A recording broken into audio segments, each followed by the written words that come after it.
za kujua kwamba siku ya leo ni siku ya kukuabudu. Tunashukuru Jehova, tunaomba hii siku ya leo utuongoze, utulinde, utufunike kwa damu ya Yesu Kristo. Baba, utufundishe njia zako, utufundishe mausia yako. Zaidi ya yote Bwana, wacha tukaweze kulificha neno lako ndani ya mioyo yetu, ili tusikutende dhambi, katika jina la Yesu Kristo. Baba, tunaomba ukaweze kutetea wokovu wetu, ukaweze kutetea huduma zetu, ukaweze kutetea uhusiano wetu na wewe Jehova, katika kila hali ukaweze kutusimamisha na kutuimarisha, ili Bwana tukaweze kushinda majaribu ya hii dunia. Baba, ninaomba kwa kila mmoja ambaye amefika, tunapoingia katika awamu hii ya mafundisho ya neno lako Baba, tunaomba utupatie umakinifu, utupatie ufahamu, utupatie pia kuelewa kwa neno lako Jehova. Roho Mtakatifu wa Bwana, tunakualika asubuhi ya leo ukaweze kuingia na kukaa ndani yetu, ili ukaweze kutufundisha namna ya kuelewa neno la Mungu, katika jina la Yesu. Tunaombea walio njiani wakija, damu ya Yesu Kristo ikawaongoze na kuwafunika hadi watakapofika Jehova, tutalibariki jina lako. Kuna wale ambao wataweza kufika kwa sababu ya changamoto mbalimbali, Baba, pia na wao waliko wasababishe kuelewa siku ni siku ya kukuabudu, siku ambayo umetupatia moja kati ya siku 7, ili Bwana tukaweze kutengeneza uhusiano wetu na wewe, ili tukaweze kuhimizana mmoja na mwingine katika jina la Yesu, hata tunapoendelea na kuandaa njia kwa ajili ya kuja kwako Bwana wetu Yesu Kristo. Ninaomba siku hii ya leo, kila mmoja aliyekuja na mahitaji mbalimbali, kila mmoja aliyekuja na ombi, aliyekuja na shukrani, Baba, ukazipokee zote na ukasikie pia maombi yetu katika jina la Yesu. Baba, hata tutakayoyaomba mengine ambayo hautajibu, tusaidie Jehova kuelewa mapenzi yako lazima itimie. Katika jina kuu la Yesu tumeomba, tukishukuru na kuamini. Amen. Haleluya. Wacha tumpe Bwana sifa nzuri na makofi. Kwa nafasi zetu tuweze kuketi katika jina la Yesu. Haleluya. Bwana Yesu apewe sifa. Tuko katika awamu ya 3 na ya mwisho katika fundisho hili la Biblia kuhusiana na ombi ambalo halijajibiwa. Bwana Yesu apewe sifa. Nataka kutumia lugha moja ili tuweze kwenda haraka na muda wetu tuweze kutumia vizuri. Nataka niombe mtu mmoja wa Biblia ya Kiswahili awe nayo karibu, ili tukaweze kuisoma katika jina la Yesu. Asubuhi ya leo Bwana atusaidie na aturuhusu kuja mahali hapa, ili siku ya ibada, siku ya kumwabudu Bwana, siku ya kuja na kutengeneza uhusiano wetu vizuri na Mungu, kwa sababu katikati ya wiki tunapitia changamoto nyingi, tunapitia majaribu mengi, tunapitia mambo mengi ambayo mengine inarudisha imani zetu nyuma, ingine inatupatia changamoto kiimani, inatupatia changamoto katika uhusiano wetu na Mungu. Lakini ile siku inapofika ni siku ya kuja na kutengeneza kila kitu na Bwana. Haleluya. Ni siku ya kuja na kuhimizana mmoja kwa mwingine, ili tuweze kuendelea na hii safari tukimngojea Bwana wetu Yesu Kristo. Tumekuwa na mafundisho haya kwa juma la 2 sasa, na leo ni juma ya 3, na ningeomba kuchukua maswali ambayo mtu alijiuliza, na pia mimi nitauliza swali ili tuweze kufahamu Biblia. Niliwaambia katika hili funzo la Bible study ni namna ya vile tunapaswa kuelewa Biblia. Bwana Yesu asifiwe. Na katika kuelewa Biblia kwetu tulianza pale mwanzo na uumbaji, tukakuja namna dhambi ilivyoingia kwa mwanadamu ikaleta utofauti kati ya Mungu aliyemuumba mwanadamu na huyo mtu aliyeumbwa na Mungu. Bwana Yesu apewe sifa. Na sasa huyu mtu baada ya uhusiano wake kuharibika, kuna dhabihu iliyotolewa ambayo Mungu mwenyewe ndiye aliyeitoa, na haikutolewa kwa sababu ya wema ama bidii ya mwanadamu. Mungu aliitoa kwa sababu alimpenda mwanadamu kutoka mwanzo. Bwana Yesu apewe sifa. Na tuliona katika uumbaji sababu ya Mungu kumpenda mwanadamu kutoka mwanzo ni kwa sababu alimuumba katika sura yake na umbo lake. Katikati ya wengi walioumbwa na Mungu, katikati ya viumbe vingi vilivyoumbwa na Mungu, hakuna kitu kingine, hakuna kiumbe kingine alichojifananisha nacho. Bwana Yesu apewe sifa. Bali alijifananisha na mwanadamu. Bwana Yesu apewe sifa. Haleluya. Na huyo mwanadamu alipotenda dhambi, uhusiano wao na Mungu ukawa mbali. Lakini kwa huruma za Mungu na jinsi Mungu alivyoupenda ulimwengu ambao aliweka mwanadamu kuishi, ndio maana akamtoa mwanawe wa pekee. Bwana Yesu asifiwe. Na huyu mwanawe wa pekee, Biblia inasema ya kwamba chochote tutakachoomba kupitia yeye basi tutakipata. Lakini pia kuna yale ambayo tutaomba na hata tupatia, hata sababisha yatimie, na haya ambayo hayatimii ndiyo yanayoleta tena utofauti kati ya mwanadamu na Mungu. Bwana Yesu apewe sifa. Sasa tukaona hatari kubwa ni hili ambalo halitimii, hili ambalo halijajibiwa. Kwa nini? Kwa sababu mwanadamu kila wakati hupenda mambo yaende vile amepanga yeye. Mwanadamu kila wakati hupenda mambo yawe vile ambavyo anatamani yeye. Bwana Yesu asifiwe. Ingekuwa ni ya mwanadamu, hakuna mtu angekuwa maskini duniani. Praise the Lord. Ingekuwa tulipatiwa uwezo kama ule Mungu alikuwa nao wakati wa uumbaji, akisema hili na liwe, na linakuwa, hatungekuwa na mtu anaitwa nini?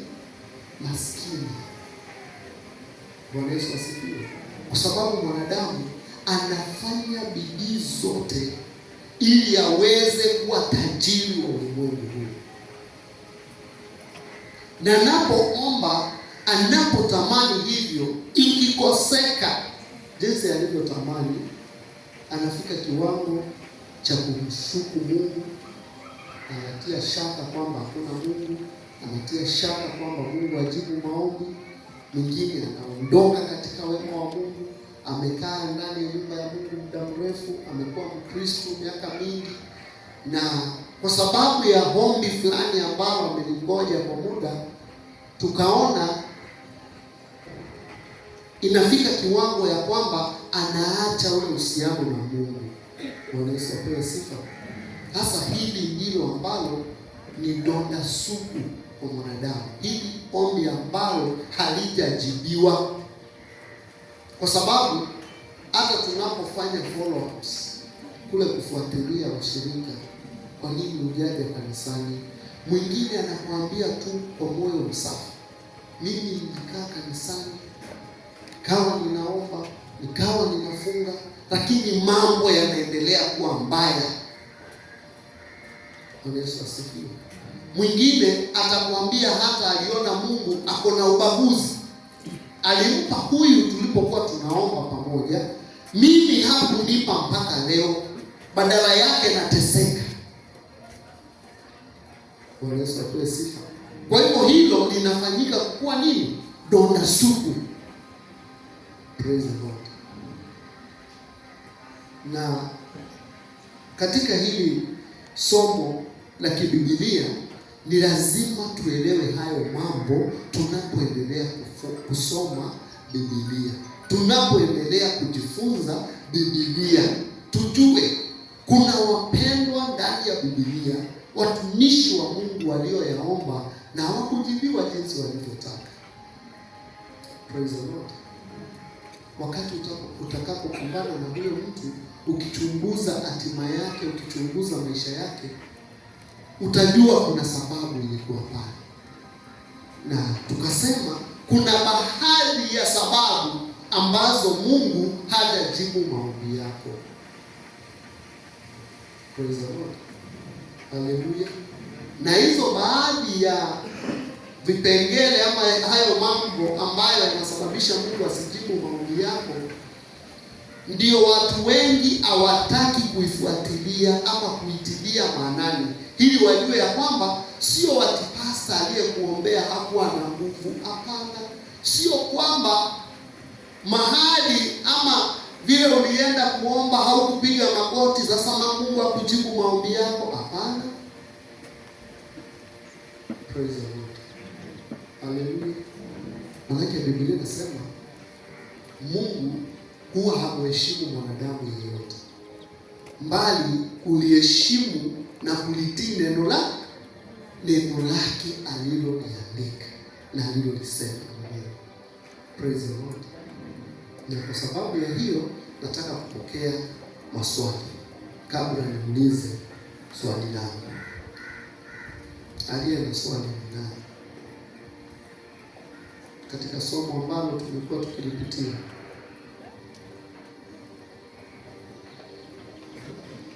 Yes.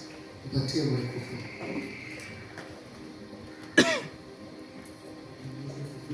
Amen. Amen. Now question concerning that topic. Just another point. I just need one clarification. When you read the book of Daniel 10,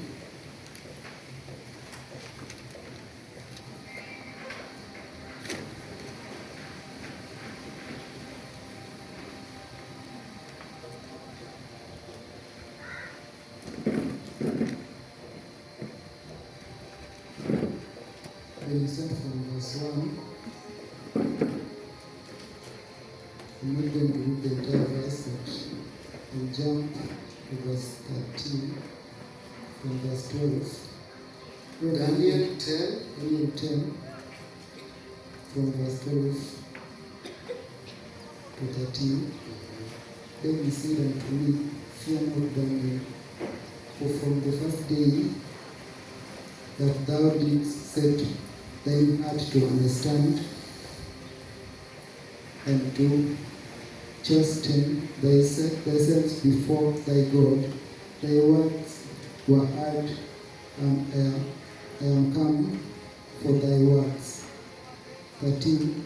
But the prince of the kingdom of Persia withstood me 120 days. But lo, Michael, one of the chief princes, came to help me, and I remained there with the kings of Persia. Then my question is this one also a barrier that when we pray, sometimes our prayers are not answered? From the book of Ephesians 6:12, it says we are not fighting against the blood. Ephesians. Yes, so you can reflect so that you can read from the screen. Ephesians 6:12. Paul is writing to the Ephesian church.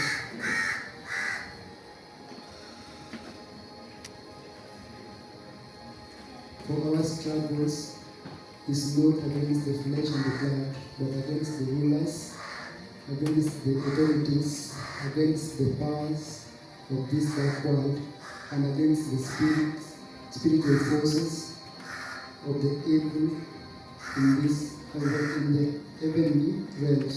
So my question is this one also one of the reasons why our prayers are not answered? Amen. Bwana Yesu apewe sifa. Hiyo ni swali moja. Nyingine,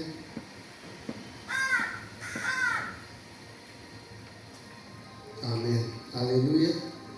From the book of Daniel chapter 10 and verses 12, the Bible says, then he continued, do not be afraid, Daniel, since the first day that you set your mind to gain understanding and to humble yourself before your God. Your words were heard, and I have come in response to them. But the prince of the Persian kingdom resisted me 21 days. Then Michael, one of the chief princes, came to help me, because I was detained there with the king of Persia. Praise the name of the Lord. This book of Daniel, remember, as he was speaking, it was a vision. Praise the Lord. And we said, among many, that we are going to ask some few questions about why should our prayers not be answered? Why our prayers are not answered? Praise the Lord. Sababu maombi yetu kwa nini haijajibiwa? Hili ni la kwanza, na ukiangalia katika usomaji wa Biblia ya Kiswahili unaweza kutusomea katika Danieli ili huyu ndugu aelewe, na ukisoma ukianzia mstari wa kwanza wa hiyo Danieli utaelewa the whole story, jinsi ambavyo maono haya Danieli aliyaona juu ya mtu. Bwana Yesu apewe sifa. Hebu tupatie Danieli mlango wa 10 mstari wa 12 peke yake. Danieli 10 mstari wa 12, Biblia inasema, ndipo akaendelea kusema, Danieli, usiogope. Tangu siku ya kwanza ulipotia moyo wako ili kupata ufahamu na kujinyenyekeza mbele ya Mungu wako, maneno yako yalisikiwa, nami nimekuja ili kujibu maneno yako. Kutoka siku ya kwanza, wakati tunaposoma Biblia, the reason why we are in the Bible study, tunataka kuelewa mtu akisoma Biblia, utasomaje Biblia uielewe? Bwana Yesu apewe sifa. Katika haya mafunzo hatujifunzi kitu kingine, tunataka kujifunza namna ukichukua Biblia unaweza kuisoma na uelewe ni nini kilicho ndani ya nini ya Biblia. Biblia imesema Danieli 12, hebu tuanzishie tena 12. Biblia inasema, ndipo akaendelea kusema, Danieli. Sasa unapaswa kujiuliza, haya mazungumzo ndio wafike hapo, kuna mambo walikuwa wameongea kabla. Je, yalikuwa ni mambo yapi ndio aendelee kusema na yeye? Bwana Yesu apewe sifa. Kwa sababu mkichunguza mtu anayekuja katika umati wa watu kwa crusade na mistari ambayo wakora wa Biblia wanatumia, hata kusomea hadithi ilivyokuwa. Bwana Yesu apewe sifa. hata kuelezea historia ilivyokuwa, ndio waendelee na mazungumzo walikuwa wameongea yapi kabla. Anakusomea huo mstari wa ba na anamalizia hapo. Kwa hiyo inamaanisha hautaelewa kama mtu ambaye hakusoma Biblia hadithi ilianzia wapi ndio ikafanya nini ikafika hapa. Bwana Yesu asifiwe. Tumesema katika haya mafunzo ya Biblia, na the reason why nimechukua hii mada ya maombi ambayo hayajajibiwa ni ili mtu akisoma Biblia asije akachukua kifungu fulani na akakimbia nacho, akumbuke vile Biblia inasema ya kwamba mimi Mungu nitasikia kilio chako kutoka mbinguni na nitakujibu. Bwana Yesu apewe sifa. Usichukue hiyo na ukaibeba na ikawa hautaki kujua kwamba bado anaweza kusikia kilio chako akiwa mbinguni na asifanye nini? Na asijibu. Haleluya. Mwingine atachukua aseme, amesema bisheni nami nitakufungulia, ombeni nami nitawapea. Bwana Yesu apewe sifa. Ndivyo hivyo watu ambao wanapotoshwa na neno la Mungu, mtu anakuja anakuambia ukishaokoka ya kale yameisha na tazama umekuwa kiumbe kipya, kwa hivyo utaishi ukiwa kiumbe kipya milele na milele na hapana. Unapoanguka katika dhambi, utu wa kale ambao uliokuwa wewe unachukua unauveshwa tena. Bwana Yesu apewe sifa. Praise the Lord. So usikuwe Mkristo ambaye unachukua kasehemu tu ya Biblia.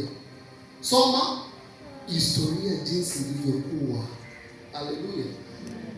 Si nimewaeleza vizuri? Nataka tuelewane kwa sababu tunataka hii Biblia ni kitabu kitakatifu. Lazima yeyote anayesoma aielewe. Kuna mtu anaweza pitia Genesis to Malaki, Malaki to Revelation, lakini huyo mtu hata bado anaanguka katika dhambi kila siku. Kwa nini? Kuna baadhi ya vifungu amechukua, na Biblia ukisoma ni kitabu ambacho kinahitaji roho wa Mungu ili uweze kukielewa. Praise the Lord. Biblia inaenda inakukanusha mambo mengine ambayo ilienda ikakubaliana nayo. Lakini ukiangalia namna imekanusha, usome hadithi yake, usome historia yake, utajua kwa nini imekubaliana na hili na baadaye ilifanya nini? Ilikanusha. Praise the Lord.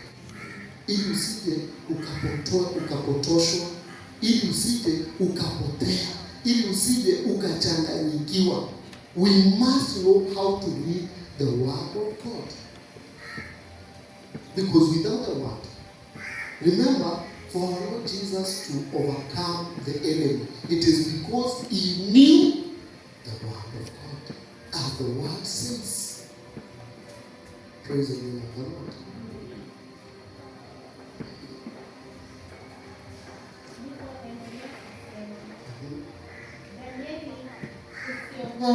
Danieli, usiogope. Tangu siku ya kwanza ulipotia moyo wako ili kupata ufahamu na kujinyenyekeza mbele ya Mungu wako. Unasikia vile Danieli anaambiwa kutoka siku ya kwanza ulipochukua moyo wako ukauweka kwa unyenyekevu. Praise the Lord. Maneno yako yanisikiwa, nami nimekuja ili kujibu maneno yako. Bwana Yesu apewe sifa. Kitu cha kwanza unaweza kukiona pale katika funzo hili la ombi ambalo halijajibiwa ni kwamba Danieli asingenyenyekea, ombi lake alingefanya nini? Alingesikizwa. Hakuna mtu angepea umakinifu wake, kwa sababu kitu cha kwanza hajafanya nini? hajajitiisha. Praise the Lord. So also obedient, kujitiisha inaitwaje? Obedient. Praise the Lord. Obedience ni kitu ambacho tunahitaji ili pia ombi letu lifanye nini? Lisikilizwe. Mimi niko na mtoto. Mtoto anapokuwa mtiifu, lazima nitamsikiza. Asipokuwa mtiifu kwangu, nitamsikiza? Siwezi msikiza. Bwana Yesu apewe sifa. Haleluya. So utiifu ni jambo ambalo linaweza kufanya mtu ombi lake lisikizwe, kama lisifanye nini? Lisisikizwe. Praise the Lord. My question is, because we are running out of time, na hamna swali. Je, ni jambo gani moja ambalo ni muhimu umejifunza, ambalo kati ya utiifu, kati ya haya yote ambayo tumeyataja, ni lipi ambalo limebeba hayo yote, inaweza kusababisha ombi lako lisisikizwe na Mungu?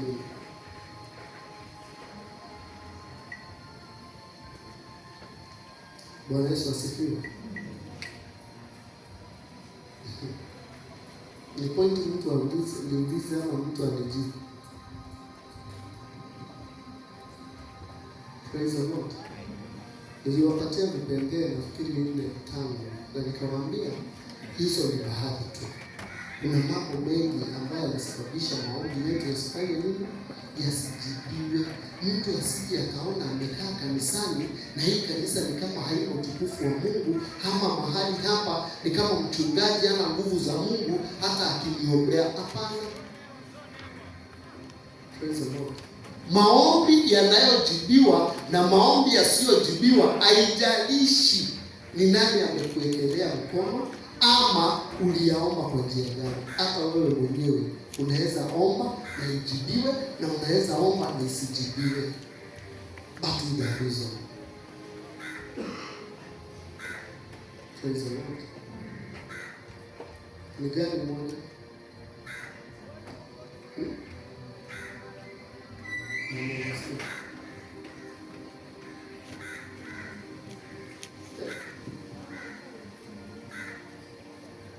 Nimewasikia kusema obedience. Nyingine faithfulness. Nyingine yes, pastor.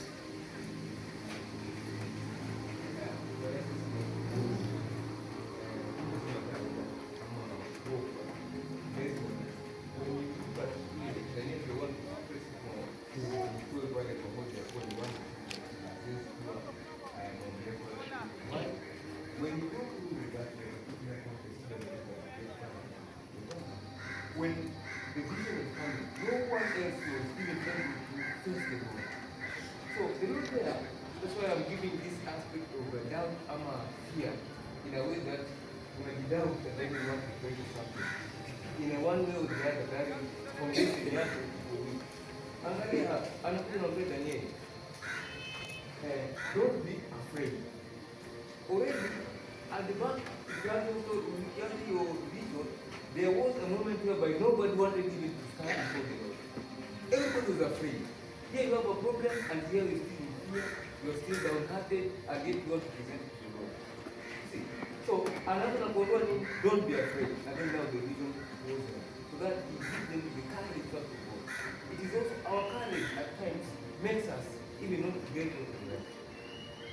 If you are fearful, if you are in doubt, uko hapa kanisani lakini hata kwa unaongea na mimi shida ninakupeleka inakufanya hata, in other words, you have to be really courageous. No, the opposite of it, our president is reason what some of the things that they can cause us is not there, that spirit of fear and doubt in us. About so many Christians, the devil is a liar. He always send a messenger. Anajua za kujipresent kwa Mungu, anakupresentia ile shida yako on that way of fear in you. So that automatically kama uko courageous na kusimama kwa promises za Mungu kwamba wewe ulisema ya kwamba kwa kupigwa kwako wewe were in doubt, that was already brings that aspect of faith. That is why ukienda hapo unaona kwamba anakuletea that sort of Michael principle so that they can assist to give you that power, because when you hear about the prince Michael mentioned somewhere, you know that one is on your side to fight so that you overcome. Amen. Asante. Hallelujah. Yes. I agree. All those are the key factors ambazo zinafanya Mungu asijibu maombi yetu. Bwana Yesu apewe sifa. But one of all that we will never forget about is something called sin. Bwana Yesu apewe sifa. Sin, you cannot approach God in a sinful heart. Unaposoma maandiko, unapokuja mbele za Mungu, unapowasilisha maombi zako mbele za Mungu, jambo la kwanza ni dhambi, kwa sababu dhambi itakutenga kabisa. Biblia inasema maombi ya mwenye dhambi ni kelele mbele za Mungu. Bwana Yesu apewe sifa. Sasa jiulize, sasa hizi dhambi sasa unaanza kuchunguza uko ndani ya dhambi gani? Haleluya. Manake unaweza kuwa wewe ni mtu ambaye unakuanga na wivu na watu wengine. Hiyo ni dhambi. Maombi yako haiwezi kujibiwa. Praise the Lord. Inaweza kuwa wewe ni mtu ambao unakuanga na uchungu, yaani ile unasikia una uchungu na mtu fulani unapomuona.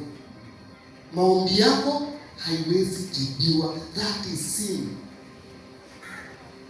Praise the Lord. Hallelujah. Na wakati sasa umetubu, ndio sasa unahitaji kubeba haya mambo mengine. Obedience, faithfulness. Praise the name of the Lord.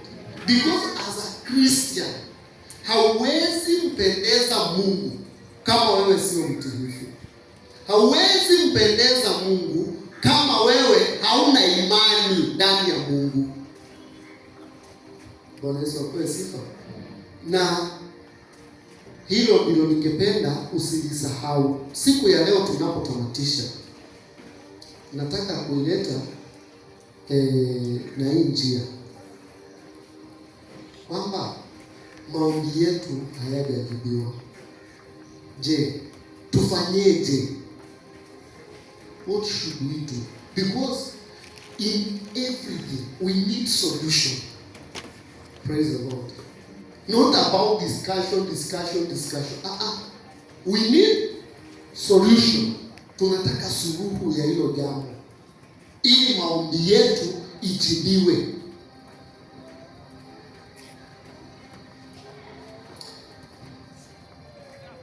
Bwana Yesu apewe sifa. Ni nini? What should we do when our prayer are unanswered? Hallelujah. Number one, check for your hindrances.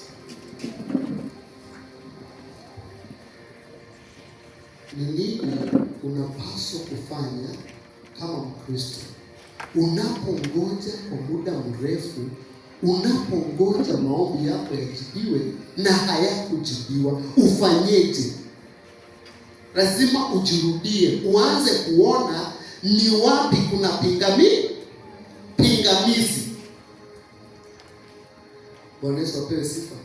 Kwa mfano, tunapofanya hizi kazi zetu za jua kali, kuna kitu tunaita plumbing, ile kuweka maji kwa nyumba. Kwa mfano, nimeconnect kutoka kwa tank, nimeleta nini, like the other day kwangu maji ilipotea na imejaa tank na haitoki kwa tank. Nikifungua mahali mfereji nakuta maji yako, lakini kwa mfereji hakuna hata mfereji mmoja. Sasa hiyo tunasema imeingiza airlock. Kuna gapo ambayo haina maji, imejazwa na hewa, ndio imeblock. Sasa namna ya kutoa hiyo airlock ili nipate maji, na nikitoa maji inafanya nini? Ina flow. Bwana Yesu apewe sifa. Kwa sababu utaenda uombe na uone kwa hakika nimechukua muda, nimeomba, nimefunga, nimeelezea Mungu, lakini hili alikujibiwa. Mkristo mwelevu sio mtu wa kukimbia, sio mtu wa kushuku Mungu, sio mtu wa kuanza kusema vile Mungu hana uwezo wa kutenda. Anaanza kujichunguza mwenyewe. Saa hii niko kanisani, Mungu ni nini? Nimekuwa mwaminifu, unaweka tiki. Kwanza nimetubu dhambi zangu. La pili, nimekuwa mwaminifu. La tatu, manake ukiangalia uaminifu ambao tunaongelea, Christians of today, they translated giving their time in another way. Bwana Yesu asifiwe. Mtu anapita kwa street, anaona wale watu wa kuomba kwa street, anaangusha kamsi, anasema watu nakwambia, yani wanajiencourage. Ati mtu anaangusha 50 hapo, anasema unajua mimi niliamua badala ya kupeleka fungu langu la 10, sienda afadhali kusaidia hao. Bwana Yesu asifiwe. Au utawasaidia, lakini uaminifu unaohitajika wa fungu la 10 haiwezi kuwa replaced by any other. Praise the Lord. Hallelujah. Now, when we are talking about faithfulness, it touches a lot of things. Imagine wakati tulikuwa tunaongelelea kuhusu relationship inaweza kusababisha maombi yako isijibiwe. Ni nini inasababisha relationship ikatike? Si faithfulness. Bwana Yesu apewe sifa. Leo hii wewe ni Mkristo, muumini wa toba na utakatifu. Kuna jinsi ambavyo unapaswa kuwa ili ufiti katika huduma ya toba na utakatifu. Ukose kukuwa mwaminifu, kwani utakuwa part and parcel of the ministry of repentance? You will not. Why? You are not faithful. Praise the name of the Lord. Hallelujah. Sasa unaanza kuangalia ni nini imekuzuia, ni nini imekuwa obstacle. In the book of Psalms 66:18, if you can project it quickly, tutashukuru. Psalms 66 verses 18. I'll give some scriptures, you read. Inasema aje? Mita 18, Biblia inasema, kama ningekuwa nimeyaficha maovu moyoni mwangu, Bwana asingekuwa amenisikiliza. Bwana Yesu asifiwe. Yaani unaanza kuchunguza moyo wako na ujue ingekuwa yaani jambo moja ulifiche, jua Mungu hawezi akafanya nini? Akakusikiliza. Now the reason why we do repent in any prayer we make before God is because some things we do we don't know whether we have sinned or not. Praise the name of the Lord. And whatever you know that it's sin, just mention it. Be specific. Unajua kuna watu wanapenda ile toba ya general. Hapana, kiri dhambi yako ikiwa dhambi. Biblia inasema anayekiri dhambi yake, huyo ndiye anayefanya nini? Anayesamehewa. Bwana Yesu apewe sifa. Katika kitabu cha Yakobo 4, ati Biblia inasema in the book of Psalm 66:18, as you open James chapter 4 verse 3. 66, the Bible says, if 66:18, if I had cherished sin in my heart, the Lord would not have listened to me. James. Yakobo 4:3 Biblia inasema, mnapoomba hampati kwa sababu mnaomba kwa nia mbaya, ili mpate kuvitumia hivyo mtakavyovipata kwa tamaa zenu. Bwana Yesu apewe sifa. Si mnakumbuka hilo ilikuwa ni kipengee kimoja kati ya zile vitu ambazo zinasababisha maombi yetu yasifanye nini? Yasijibiwe. Because whenever we pray with the Bible. We pray having that we have read in the Bible that God, you did this. Also to me you can do this. Praise the name of the Lord. The reason why our faith keeps on growing is because when we read the Bible, we find that God did this.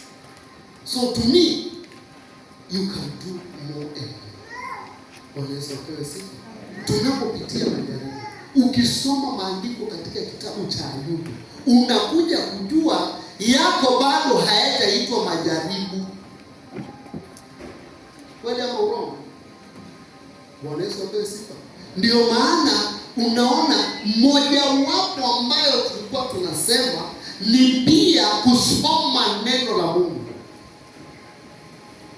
Bwana Yesu asifiwe. Kwa sababu gani? Lazima uombe maombi yako yakiwa yamewekezwa misingi kwa neno la Mungu. We pray the Bible. If you don't read the Bible, and nowadays I thank God because we have the Bible in our phones. You can read it wherever you are. Bwana Yesu apewe sifa. Sasa huwezi kusema, unajua kale kababu naenda nako kazini ni kadogo, sasa hata Biblia yangu ni kubwa akatoshea. Usibebe. Wewe beba simu yako wakati wako, soma Biblia. Bwana Yesu apewe sifa. Hallelujah. Number 2.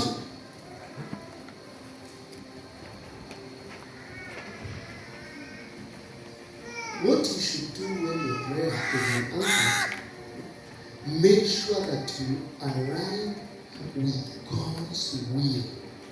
Align yourself with God's will. It is true.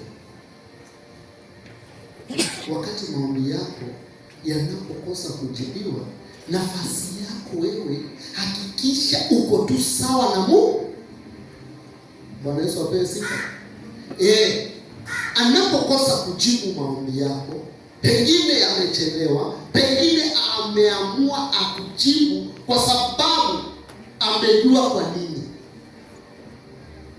Uko katika mapenzi ya Mungu, umejiweka katika mapenzi ya Mungu. In the book of John, 1 John chapter 5. 1 John chapter 5 verses 14 and 15. Kitabu cha Yohana wa kwanza 5 kuanzia mstari wa 14 Biblia inasema, huu ndio ujasiri tulionao tunapomkaribia Mungu, kwamba kama tukiomba kitu sawasawa na mapenzi yake, atatusikia.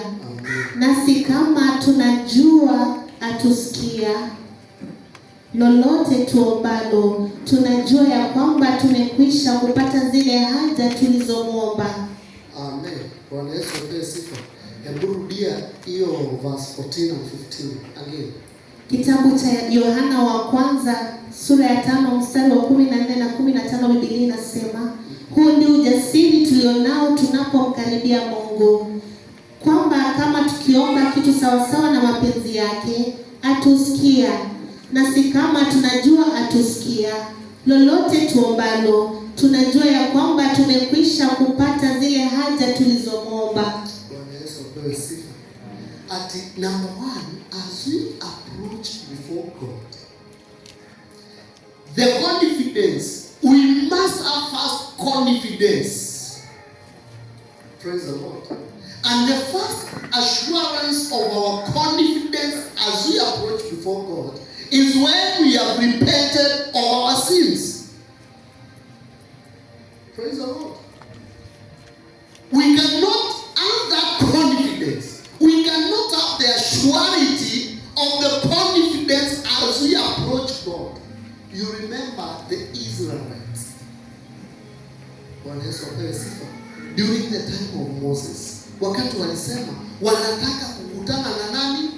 Na Mungu. Biblia inasema Mungu aliagiza Musa waambie wajitakase kwa siku 3 na waoshe mavazi yao, na kisha siku 2 na kwa siku ya 3 basi wakuje mlimani wakutane na Mungu. Bwana Yesu apewe sifa. Sasa inamaanisha kitu cha kwanza chenye kitasababisha ukuje mbele ya huyu mtakatifu wa watakatifu ni wakati umetubu dhambi zako. Sasa unaweza kukua na uhakika kukuja mbele za Mungu. Bwana Yesu apewe sifa. Lakini kabla utubu dhambi zako, usimkaribie Mungu. Anasema yeye ni moto ulao. Bwana Yesu asifiwe. Imagine yeye anaweza tu kukumaliza. Mnakumbuka Uza? Bwana Yesu asifiwe. Sanduku la agano linaenda kuanguka kwa hiari njema, lakini amekiuka maagizo, akamaliza. Wana wa Israeli wakati huo walipokaribia miguu ya mlima hivi, Bwana alipita hivi na ngurumo za rangi na umeme. Kila mtu alisema, Musa, sasa sisi hatuwezi stahimili. Kama huyu ndiye Mungu na hivi ndivyo anakujanga kuongea na wewe, wacha tusikie kutoka kwako, wewe stahimili hayo. Praise the Lord. Kwa nini? Kwa sababu ni Mungu wa kutisha. Kwa hivyo kile chenye kinaweza kutupatia that confidence to approach before God is when we repent. And after that, Biblia inasema, now we know that whatever we will tell him, he will hear us. Whatever we will ask for, he will give us. Praise the name of the Lord. Hallelujah. So, tunapo ingia hapa, angalia ujiulize, je, umejiamini katika mapenzi ya Mungu? Kwa Mungu kutujibu maombi yako. Bwana Yesu asifiwe. Nambari nyingine ya 3 ni keep praying. Keep praying. Persistent. You remember when Jesus gave this parable about the persistent woman. It was a parable. Praise the Lord.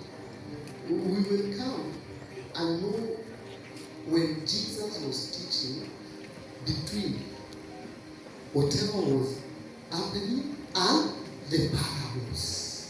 Juu hapo pia watu wanaposoma maandiko katika kitabu cha katika maandiko ya Agano Jipya, historia ya Yesu akiongea na wanafunzi wake, watu changanyikiwa. Bwana Yesu apewe sifa. Mambo mengine Yesu alikuwa anapeana mfano. Hallelujah. You remember that the persistent woman. It is in the book of Luke. Bwana Yesu apewe sifa. Luke chapter, I think it should be 18 or 16. Kitu kama Luke 18:16 hapo nafikiri. Luke 18. Bwana Yesu apewe sifa. The persistent woman. If you read that story, utaelewa namna haupaswi kukoma kuleta swala lako ama hoja lako ama ombi lako mbele za Jehova. Bwana Yesu apewe sifa. Hallelujah. Be a persistent person. Praise the Lord. You remember one day overseer said here that we will not cease to pray until something has happened. It is true. That is a prayer warrior. The motto of a prayer warrior is one. I should not and I will not cease to pray until something has happened. Bwana Yesu asifiwe. Hiyo ndio motto ya mtu ambaye anaitwa muombaji. Sasa wewe ukileta swala lako, ombi lako, kumbuka kuwa mtu wa kuomba na kulikumbuka mbele za Mungu. Bwana Yesu asifiwe. So pia hilo ni jambo lingine ambalo unapaswa kuangalia, ujiulize, je, Mungu hapo nijibu kwa sababu nililiombea tu hivi na likanitoka? Hayo ndio mambo ambayo tunapaswa kujiuliza kabla tukimbie kupima nguvu za wachungaji. Bwana Yesu asifiwe. Lazima tujiulize mambo kama hayo. Jambo lingine,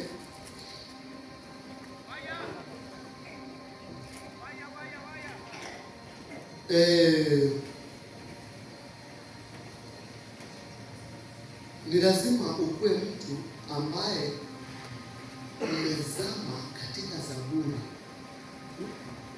You must sink yourself into Psalms. Kuzama katika Zaburi. Hauwezi kuomba ukiwa wewe sio mtu wa shukrani. Bwana Yesu asifiwe. You must go deep in Psalms. Hallelujah.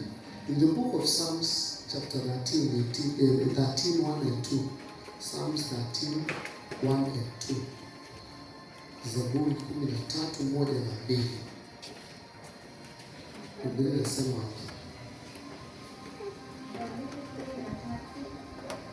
mstari wa kwanza na wa pili, Biblia inasema, mpaka lini e Bwana?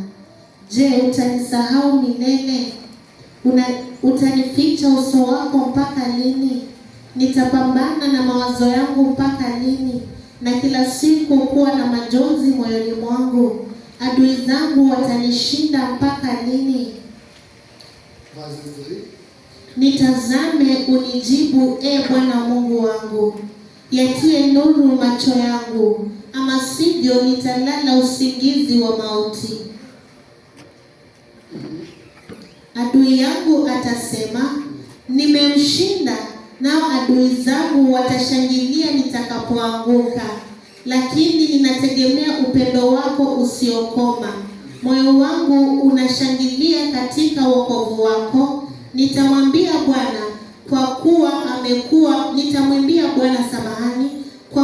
amekuwa mwema kwangu. Bwana Yesu apewe sifa. When you read Psalms 13, you see the kind of prayer he offered the psalmist. And then he says, verse 5, but I will trust in your unfailing love. Praise the name of the Lord. My heart will rejoice in your salvation. I will sing the Lord's praise, for he has been good to me. Among one unanswered prayer, the Lord has been good to you. Number one, he has given you life for free. He has given you salvation for free. Praise the name of the Lord. Why can't you give him praise because of that? Why can't you appreciate God by that? And that is why we say, before we go before the Lord in prayers, we must acknowledge who God is. We must appreciate of his power. Then we tell him whatever we want to tell him. Bwana Yesu apewe sifa. Hawezi tu kukuja kwa Mungu, Baba ninatubu, Baba ninaomba. Hapana. Bwana Yesu apewe sifa. Njia mojawapo ya kumsongea Bwana, jiulize, je, katika kuleta ombi lako mbele za Mungu, umemtambua Mungu kwa njia gani? Umempa sifa gani kwanza?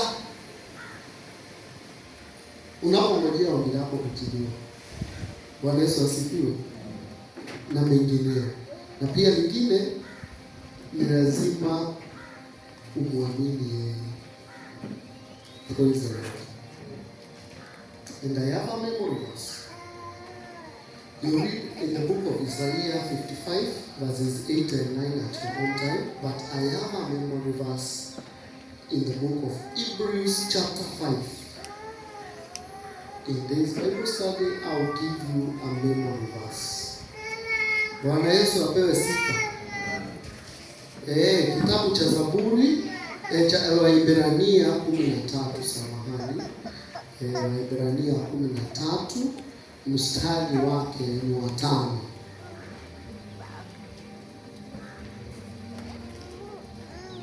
Bwana Yesu apewe sifa. Unajua maombi ya mwanadamu anayaelekeza kwa mambo mazuri, mambo mema, mambo anayotamani pia ajionyeshe mbele za watu, lakini unapoomba kumbuka alisema haupokei kwa sababu nia ulio nayo ndani ya hilo hoja lako ni mbaya. Wengine wanataka wapewe ili wajionyeshe mbele za watu. Mungu hawezi akakupatia. Bwana Yesu apewe sifa. Sasa hata uwekelewe mikono na nani, hata uende kwa wale wanapiganga watu, sio mnawaona wenye wanakanyaga watu mpaka kwa nini? Wengine anakuambia kuuza viatu ya mtumishi, utakuja ukuze upanguze, lakini hakuna kitu kitafanyika. Bwana Yesu apewe sifa.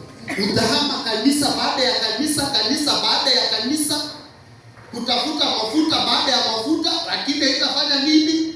Haitafanyika. Praise the Lord. Kwa sababu nia ulio nayo ni mbaya. Jiulize. Wewe sasa sijui hata wacha nisiseme, lakini Jehova mwenyewe anajua vizuri. Naweza sema ikapoint tu direct kwako. Praise the Lord. But remember, you have not been answered with a reason. Praise the Lord. So don't run away from God. Don't doubt God. Ask yourself why. Praise the Lord. In the book of Hebrews chapter 5, chapter 13, verses 5. This is what the Bible says. Tusome pamoja. Hii ni memory verse katika hili somo kwa sababu tumemaliza leo. Bwana Yesu apewe sifa. Na usikuliwe na hiyo donda sugu ambalo watu wanaanza kusema mimi nilikuja, nilifanya, nimechukua muda, sasa hapana. Wewe endelea tu kuwa mwaminifu mbele za Mungu. Iwapo atajibu, iwapo hatajibu, hawezi kugeuka kuwa Mungu. Bwana Yesu apewe sifa. Na hawezi kuwa Mungu wakati wa mambo mema peke yake. He will still be God in the good times and in the bad times, in the valleys and in the hills. He will still be God. Praise the name of the Lord. So as you read the Bible, know that. As you pray, know that. Praise the Lord. The Bible says in the book of Hebrews chapter 13 and 5. Tusome pamoja. Keep your lives free from the love of money and be content with what you have. Hallelujah. Somebody clap to the Lord.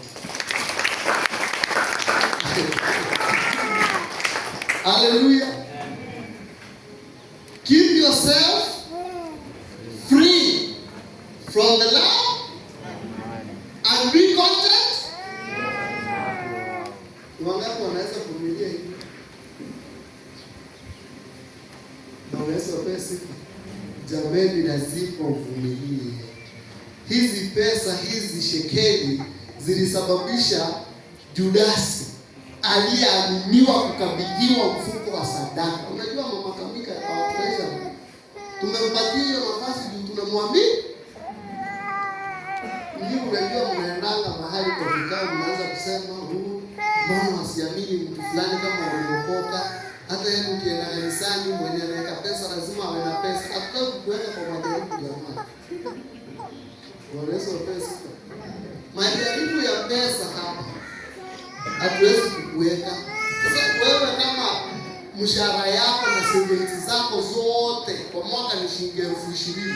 Unataka kukupatia 100,000 ya kanisa ndani ya mwezi mmoja? Sinaweza kukutoa wazimu shwari.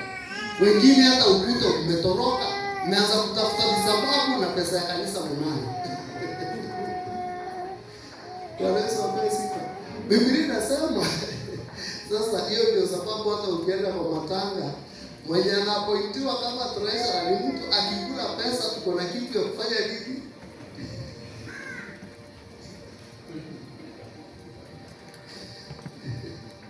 Anasema because God has said, never will I leave you, never will I.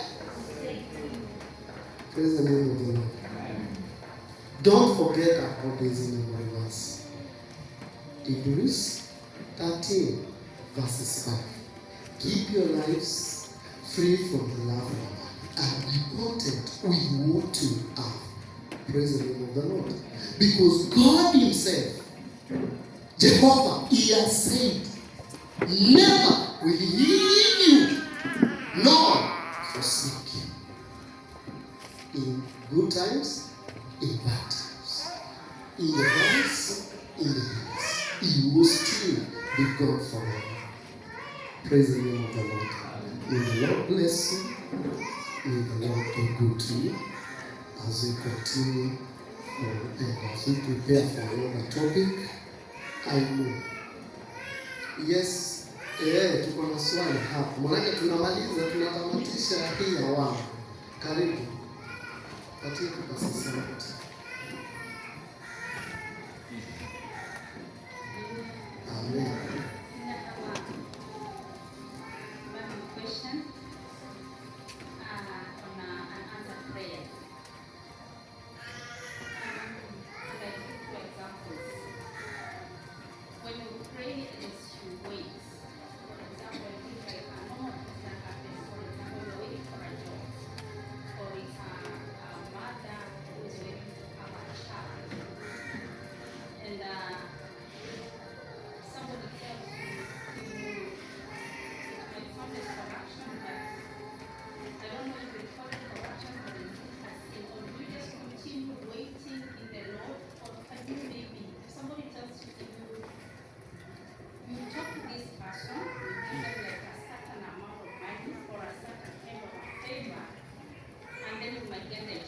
Will that come as an answered prayer? A mother who is waiting to have a child and they have not had the child, and we have science now, and they have maybe decided to use service or maybe IVF. Is that an answered prayer, or should you continue just to wait in the Lord, or should you maybe use the science or use, I don't know, I think you've got a new child. Amen. Tupigie makofi. Tunaelewa hiyo swali vizuri. Bwana Yesu apewe sifa. Makosa tulio nayo hapa kama washirika, tumeingiza wachungaji katika mitego ya kusherehekea miujiza ambayo kuna ukora ndani. Niseme hivi. Bwana Yesu apewe sifa. Ukora kwa njia gani? Kuna mtu ambaye atafanya njia za kinyume. Number 1, anaweza kukua corrupt. Si kweli?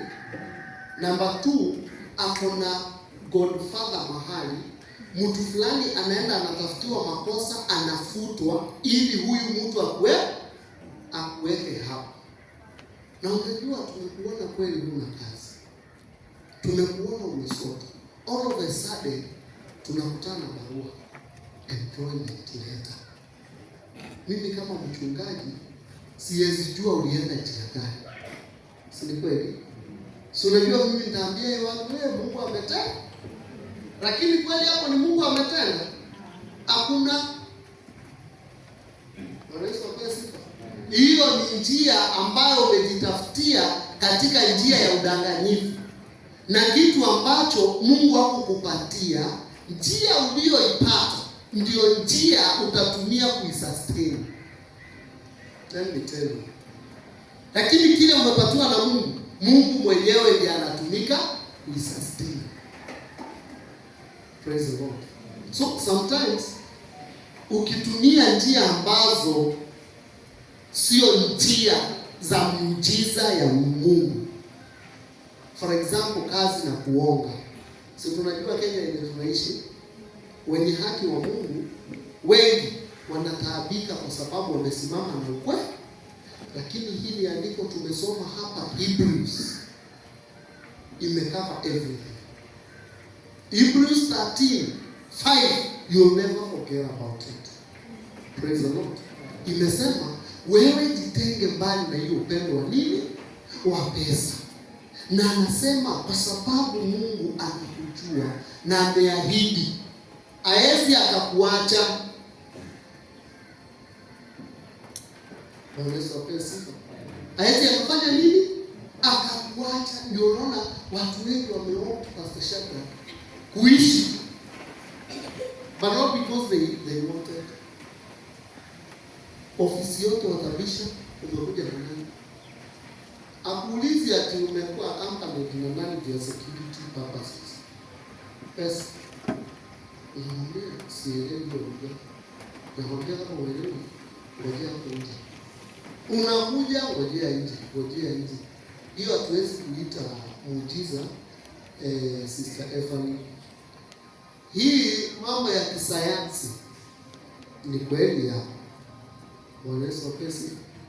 Si tumeona pia sayansi ikifanya mtu mzee anaanza kukua mrembo.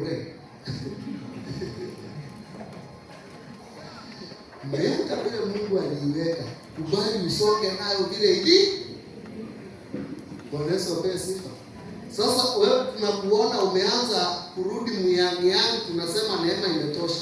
Hakuna neema. Hiyo hatufai kuiweka kwa upande wa hapana. Yesu apewe sifa. Ukijitafutia huyo mtoto wa kuweko kwa sababu imefika hiyo kiwango, hakuna muujiza pale. Let us agree. Praise the Lord. Tunataka muujiza wa mtu kama naitwa Mama Bet.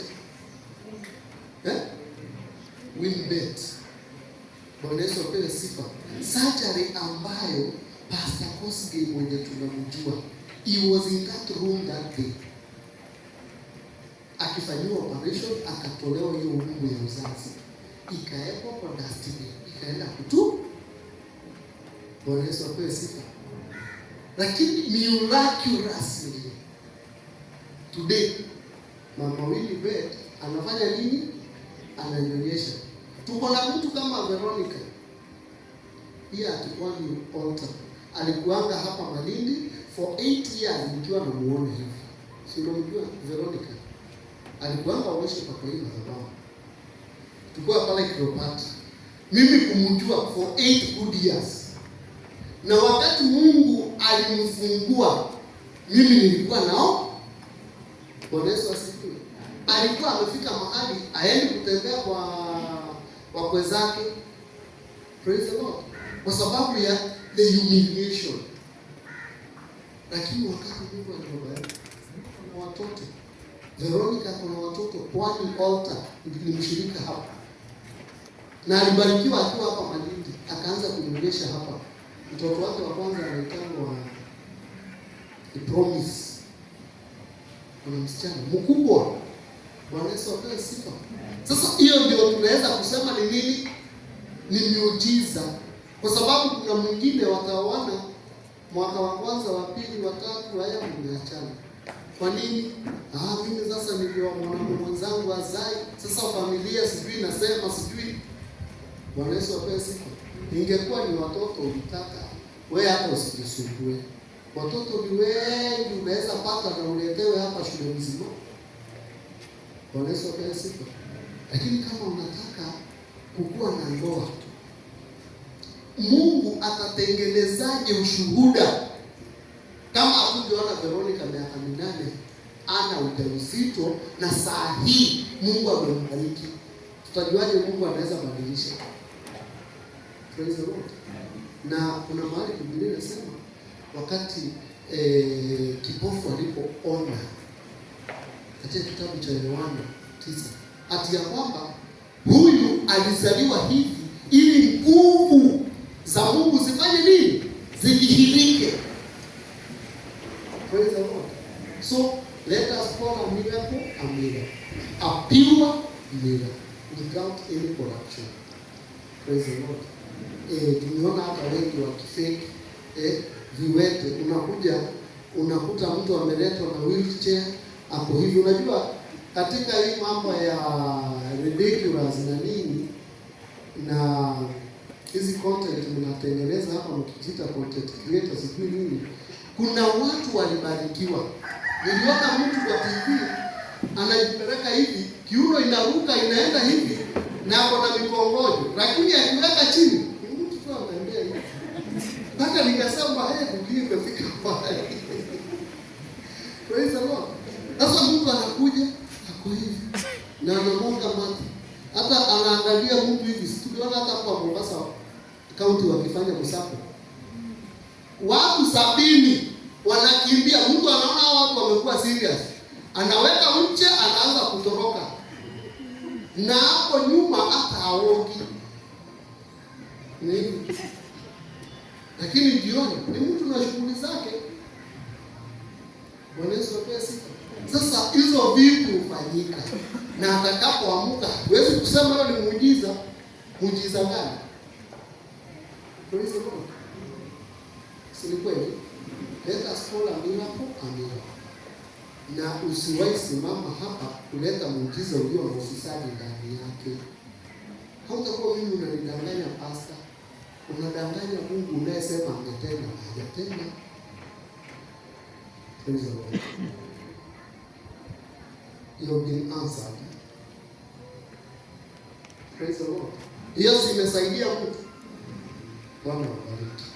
Kuna mwingine aliye na swali? Amen. Swali. Yes. Bwana Yesu asifiwe.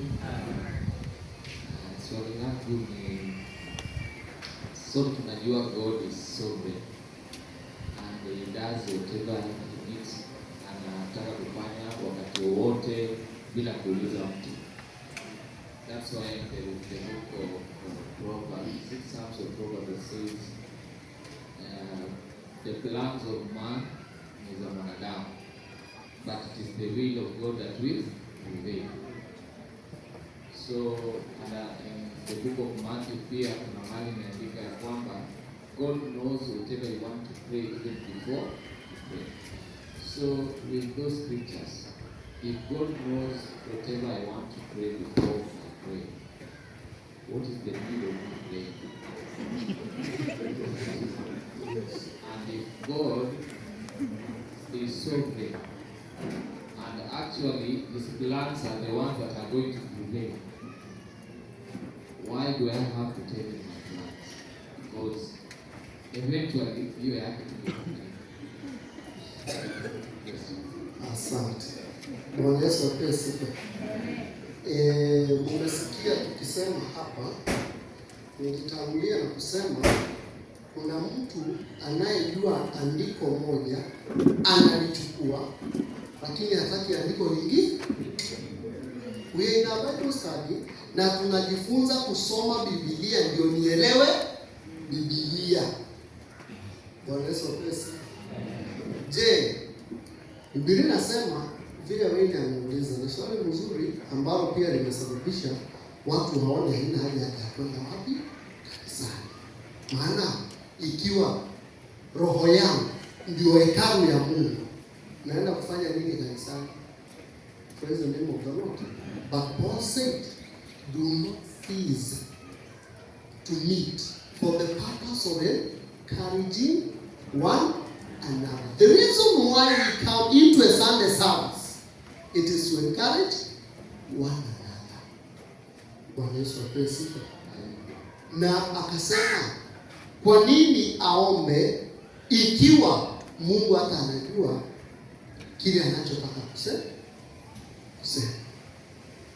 Mwingine atasema ama atajiuliza, kwa nini nimwambie ama nianzishe jambo ikiwa Mungu anajua mwisho wake hata kabla ya mwanzo? Bwana Yesu apewe sifa. Lakini ndiye amesema hampokei kwa sababu nia mlio nayo ndio mbaya. Akasema katika kitabu cha Isaia kwamba kile kinachosababisha maombi yetu yasimfikie ni nini? Ni dhambi. Kumaanisha tunapaswa kufanya nini? Kuomba. Bwana Yesu apewe sifa. Anasema anajua dhambi tuliyoitenda, lakini anangojea tufanye nini? Tuikiri. Anasema anayekiri dhambi zake amefanya nini? Amesamehewa. God knows you by your name. Praise the Lord. And he knows whenever you go astray. Bwana Yesu apewe sifa. Na unajua ile jambo ambalo mwanadamu aliachiwa ni hiyo, the free will. Hiyo ndio nafasi mwanadamu aliachiwa, na ndio nafasi inaweza msababisha aende jehanamu. Na hiyo nafasi imeweza kusaidia kuingia katika ufalme wa mbinguni. Ati mwana wa Mungu alisulubishwa pale msalabani, na Biblia inasema yeyote atakayemwamini, yeyote. Lakini hatukusurutishwa kila mtu lazima afanye nini? Anasema yeyote. So it means anybody from anywhere, no matter the tribe, no matter the language, no matter the color, no matter what the denomination or whatever, but whoever trusts in him, praise the Lord, shall not perish. Bwana Yesu apewe sifa. Si tunajua aliinuliwa msalabani, lakini anasema usipomwamini jehanamu utaenda, ukiwa unajua aliinuliwa wapi? Msalabani. Bwana Yesu apewe sifa. Sasa usije ukawa na hilo wazo ya kukua Mungu mbele za Mungu. Ati usiombe juu anafanya nini? Anajua. Kwa Kristo mchinga sana. Bwana Yesu apewe sifa. Na because you have Bible study, hilo swali usifikirie ni wewe. Bwana Yesu asifiwe. Unajua mtu uliza swali, kumbe hilo swali lilikuwa lisaidie mtu fulani. Praise the Lord. But we need to understand it, please. Praise the Lord. Hallelujah. Tunahitaji kuelewa Biblia nini vizuri kabisa ili tusaidie. It's not a story book. Hallelujah. Nani ako na swali mwingine? Worship.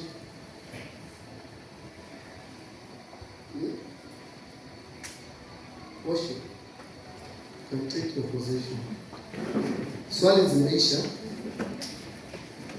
I can also add on that, kwa nini tuombe na yali anasema najua. If you also read from the book of, it can also be countered by the book of 1 Thessalonians 5:17, where the Bible says pray unceasingly.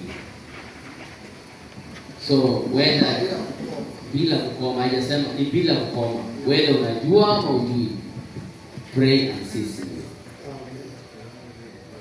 Kwa hivyo maombi ni ya msingi kwa Mkristo, na lile hoja ambalo haujajibiwa wewe endelea kuomba, na tumesema lazima tena ujirudie, uulize ni nini inaweza kuwa inasababisha haya maombi yangu haikujibiwa. Haleluya. Bwana awabariki sana. Worship.